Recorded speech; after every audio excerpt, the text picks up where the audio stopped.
Right, hello everyone. Welcome to number 4.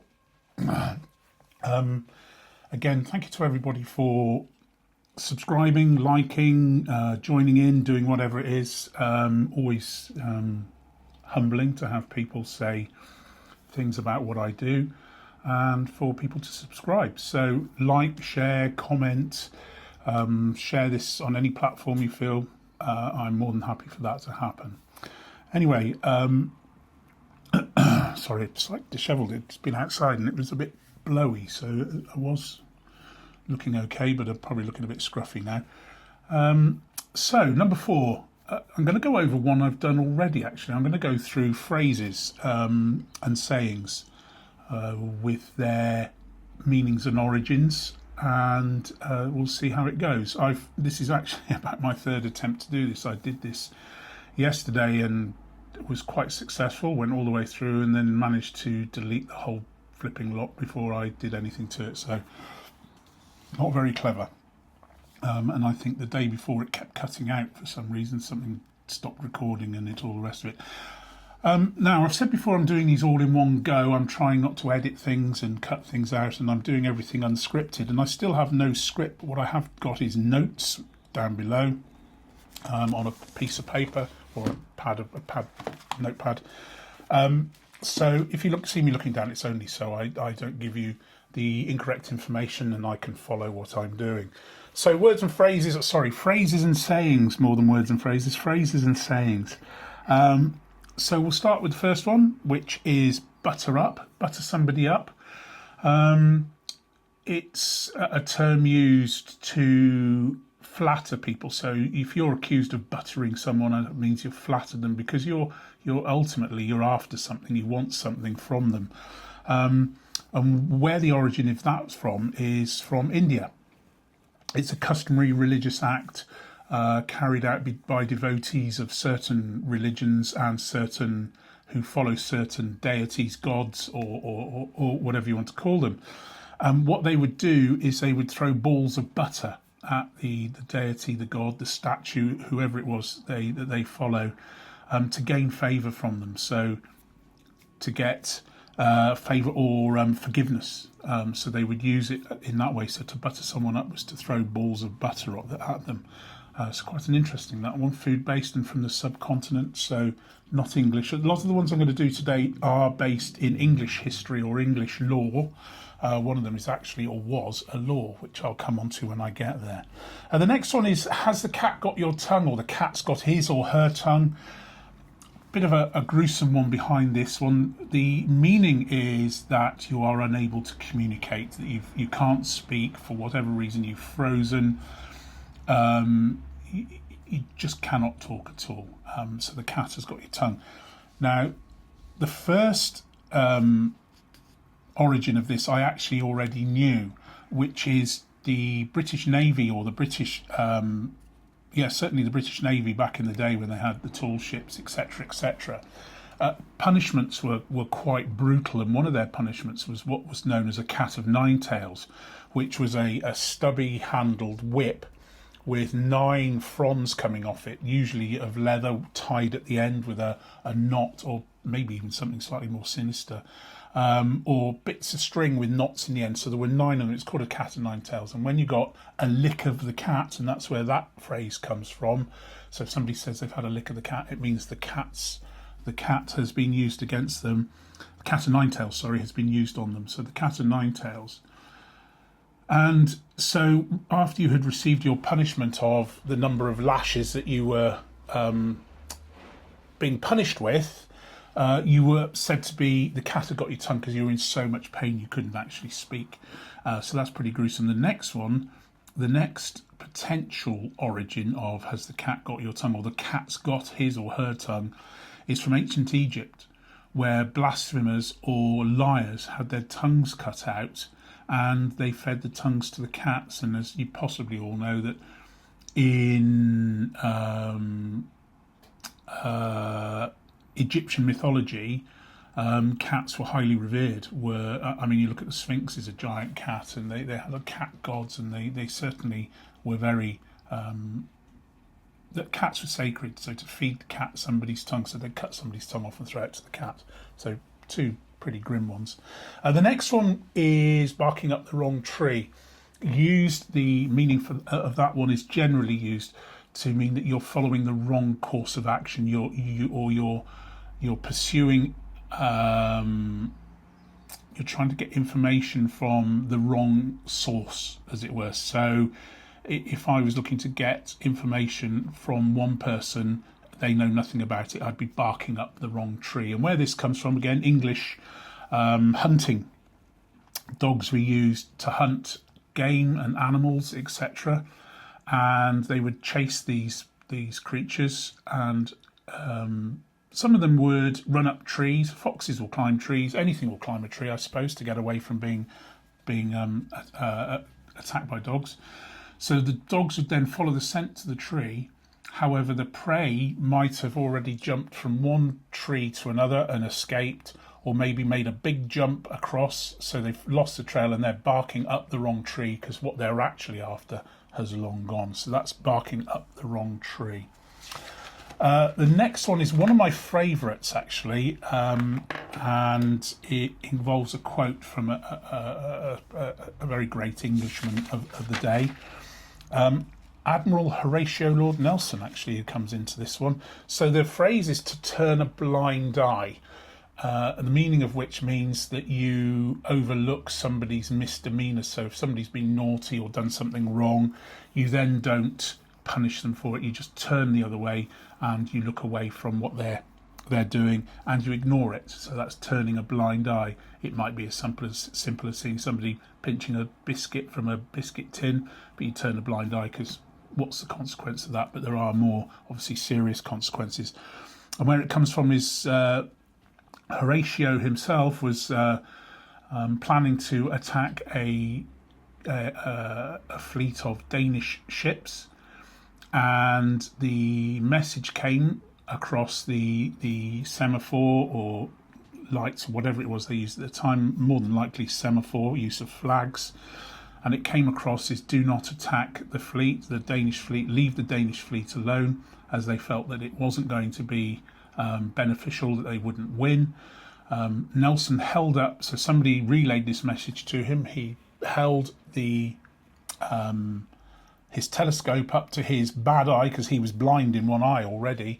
He was blind in one eye, so he held the telescope up to his blind eye. Oh, I've even got actions going on here. So held the telescope up to his blind eye and said, I can't see the message.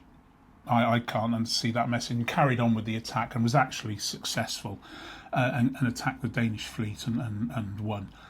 So that's why it's called turning a blind eye. Okay. The next one is bury the hatchet, a term used to after a conflict. So if you've had an argument with somebody, you'd go to them and say, oh, come on, let's bury the hatchet. So what you're doing is you're trying to smooth over the situation. You want to have a peaceful resolution to the argument. And the origin of this is when the Puritans were making their way through North America, and they would come across Native Americans. And of course, Native Americans, quite rightly, would protect their land, usually in quite a violent way, but then again they were probably met with violence, so they would reciprocate. So bury the hatchet was when they got together to negotiate a peace or to negotiate a resolution to the conflict. The Native Americans would actually physically dig holes and put they used to carry hatchets, small axes, their bows and arrows, their knives, any weapons they have, they used to bury them in the ground, physically bury them in the ground, so that even if the negotiations didn't go well and they felt threatened, they didn't have any weapons immediately to hand to try and then stop the situation getting out of hand, so the use of weapons wasn't included. So that's where the origin of that comes from.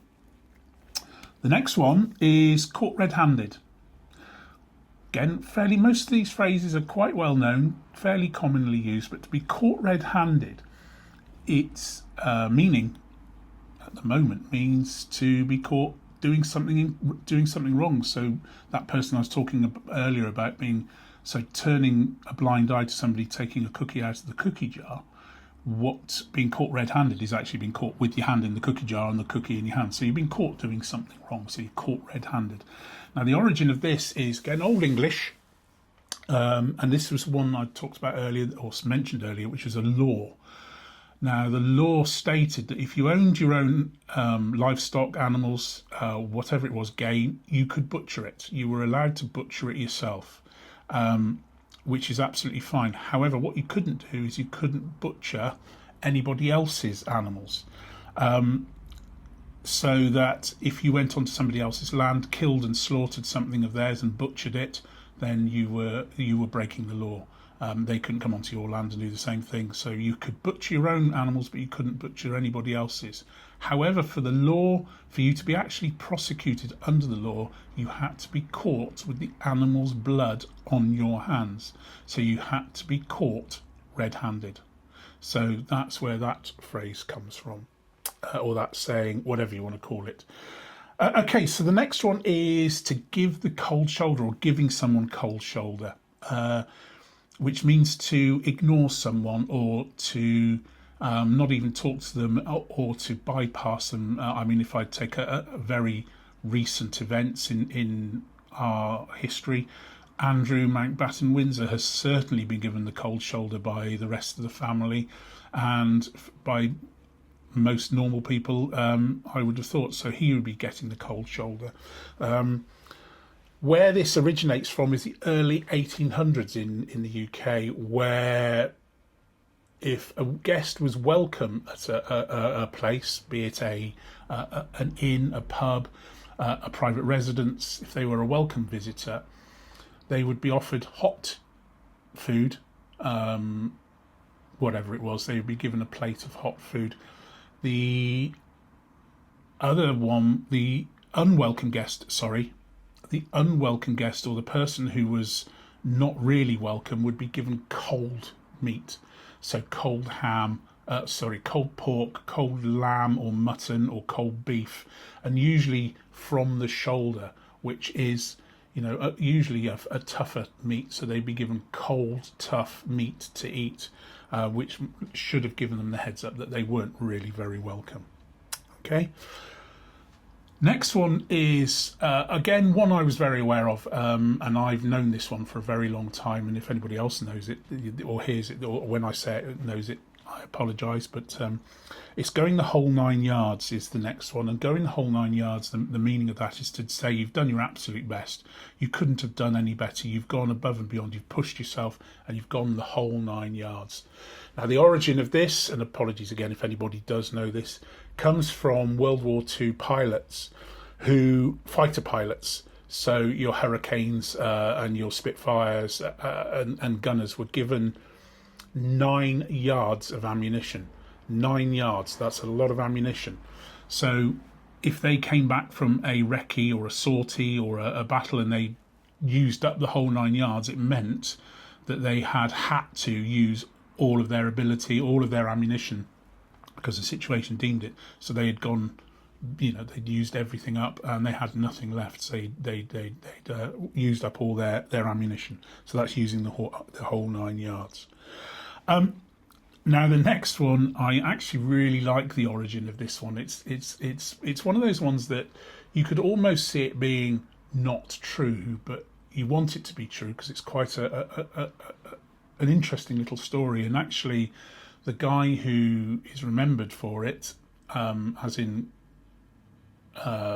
coming out with the saying, is probably more remembered than the person who was running the theatre at the time. But anyway, so stealing someone's thunder.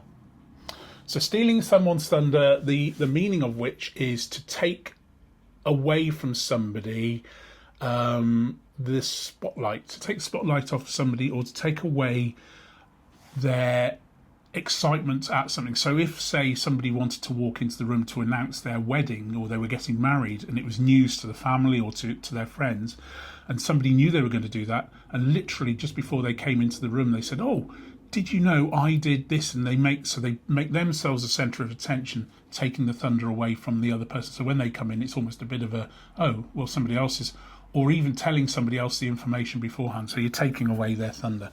So where this came from, and I'm going to have a look down at this because I can't remember his name, even though it's an easy name. There was an 18th century playwright called John Dennis, and he invented a thunder sheet. So it's a piece of metal that, when moved, would rumble like thunder. And he created it for his play Appius and Virginia, which was put on in Drury Lane, and I can't remember the name off the top of my head. I haven't got it written down, my bad. It's a theatre in Drury Lane. But the play was an absolute flop. It was a complete failure, and he was told not to come back or bring his work back there again because it was awful. However, when he left the machine behind. Shortly afterwards, he became aware that they were using his thunder machine in a production of Macbeth at the same theatre. And Mr. Dennis was then heard to say, "The villains, they will play my thunder, but not my plays." So I think that's quite a sweet little story, that the poor chap had invented this machine, which was then went on to be used by the theatre that had kicked him out in further production. So they obviously saw benefit in something he'd done. So yes, so that's stealing someone's thunder. The next one is getting the sack, or if you've been sacked. Thought to meaning that that you've been let go from your employment, being sacked. Thought to be originating again from England or United Kingdom, where not that long ago, every town, every village, everywhere would have carpenters, wheelwrights, wainwrights. You'd have archers, fletchers.